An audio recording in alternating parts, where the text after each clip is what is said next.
This art study took me 14 days to draw. So here's a less than 15-minute video, squished to the brim with all of my notes of what I learned during those 14 days studying LM7's artworks, including a play-by-play of how I drew this. Because even though I wasted 14 days, you definitely should need to waste as much time as I did to draw like this. The first thing I like to study when examining an artist's work are the colors they use. Do they have any common patterns in their works? In this case, I found LM7's works have a pretty small and simplified color range. In this artwork of Ceobe, you can see all of these shades of yellow being used, and since the hue range is pretty small, they harmonize and give a unified look.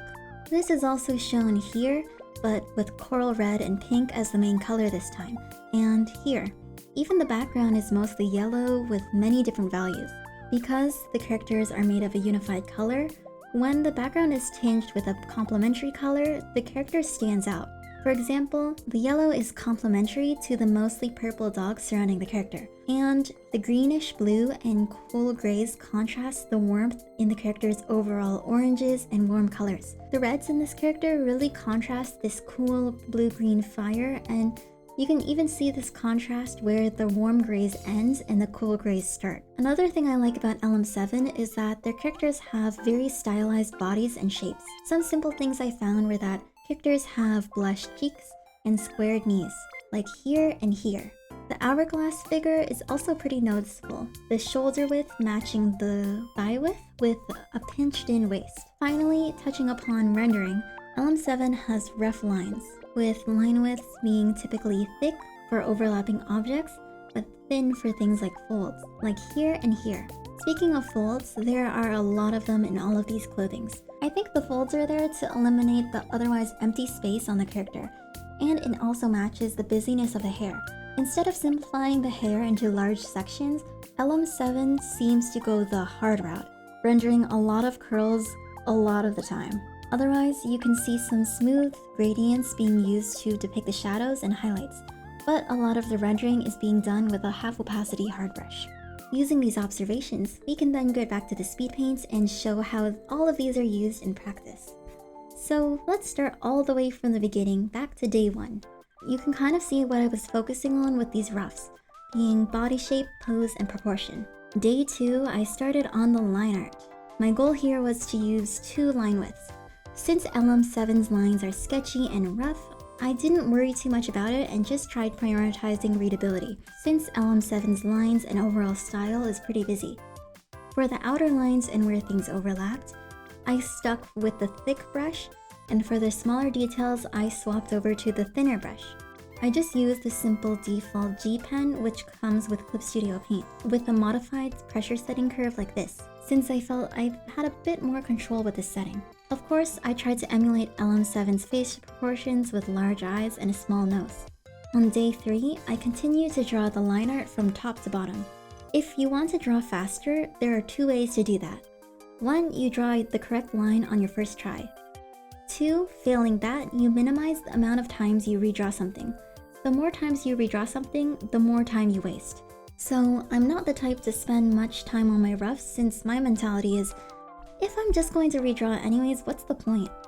But it also dooms me, because it means that if I don't have much practice with some things, I'll get into a lot of trouble, because I'll just keep on redrawing it over and over again. Which is what happened to me when I was drawing and redrawing these boots over and over again. I was having a hard time, so I gave up and went to bed to try again another day. On day 4, 2 weeks later, I looked at these same boots with fresh eyes and thought, oh no, I should probably fix that, and redrew these boots once more. To be fair though, my references were a bit confusing. In this artwork, Ling has high boots, but in this angle, don't they look a little bit short? I also readjusted the positions of the hands and hair, and then finished the line work for them. On day 5, I didn't do much. I fixed the minor details of the arm, horns, and bamboo and called it a night. Day 5, I finished these bamboo thingies, clothing, and tail, and started on the hair. Again, a lot of LM7's characters have curly hair with lots of strands. I tried to keep in mind to make the hair as fluffy and full as possible by making sure there's volume. To do that, I made sure there was a space between the scalp and the outer edges of the hair silhouette. One thing I did learn is that Instead of having to move your mouse to zoom in and out and to flip it back and forth to check your work, it's much easier to open another canvas window and use that canvas to zoom out. That way, whenever you want to see how a line looks from afar, you don't have to keep on clicking the zoom in and out button. You just need to look over to the other canvas. You know how I said that I tend to avoid redrawing things when I was working on the line art? I lied. Well, not that I avoid redrawing, that's true, but this is the actual, real, literal, actual line art. Not whatever you saw before that. On day 7, I looked at my work and thought, I can do better than that, and I redrew a lot of it. The main reason is that I found a few of the accessories were missing some dimension to them, like the tie here.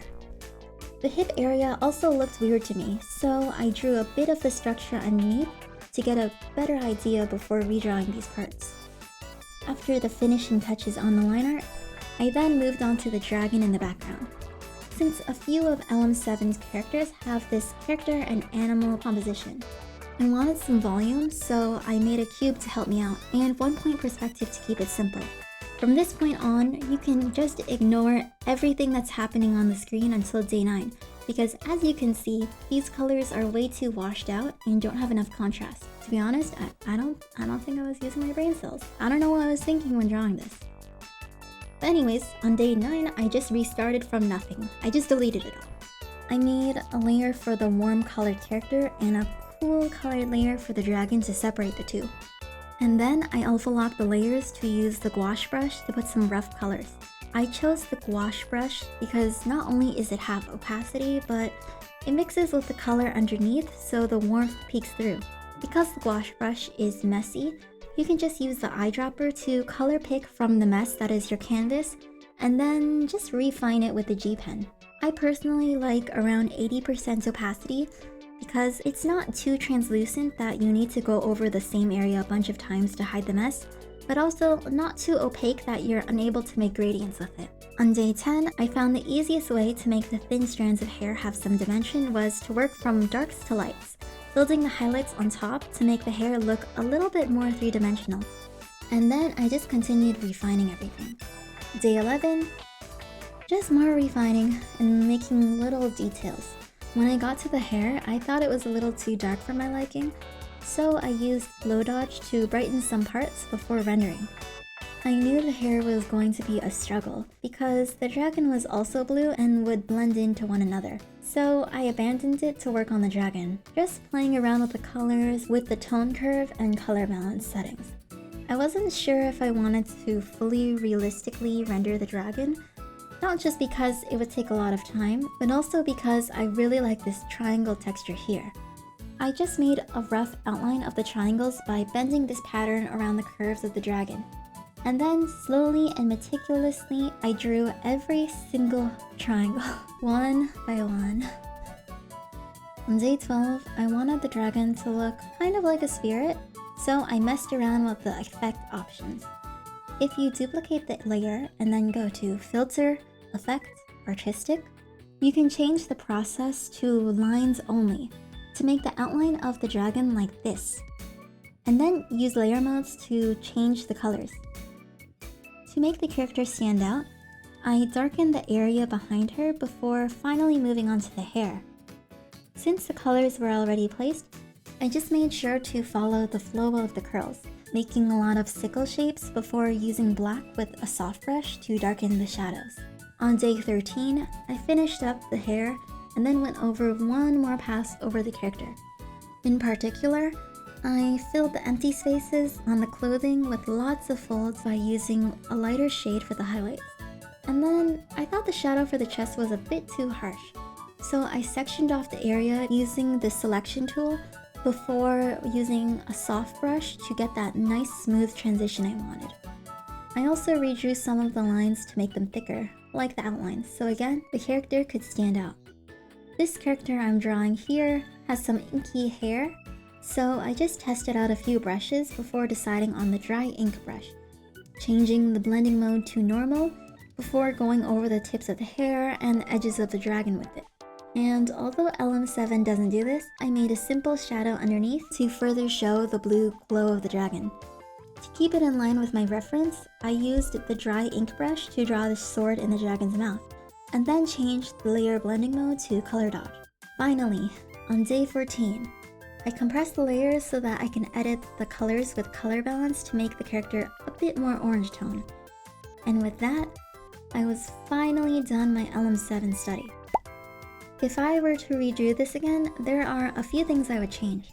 For one, I would refine the line art even further so that I can use the bucket fill instead of painstakingly filling the gaps and making a mess of my layer organization.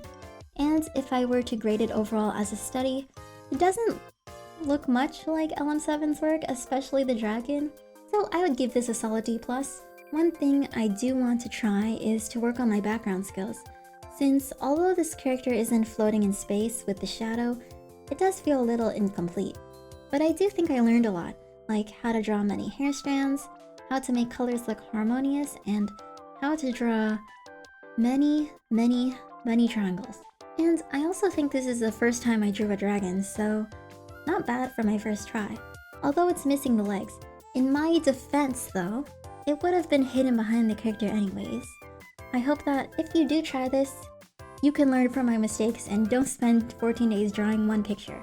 I'm recording this 2 days before my trip for a few weeks, so I hope my one day of editing hasn't disappointed you and hasn't killed me. Also, during my trip, although I will be drawing and working on my next video, I am not bringing my computer, which means I won't be able to upload the video until afterwards. So if you want to see glimpses into my next study, you can find me on Twitter to see if I'm still alive, since I will be posting some stuff there. Since all I have is my iPad and a 12-hour flight ahead of me at the time this video is posted, maybe I'll make some Procreate animations or shorts or something. Anyways, thank you for watching, but otherwise, until my next study, see ya!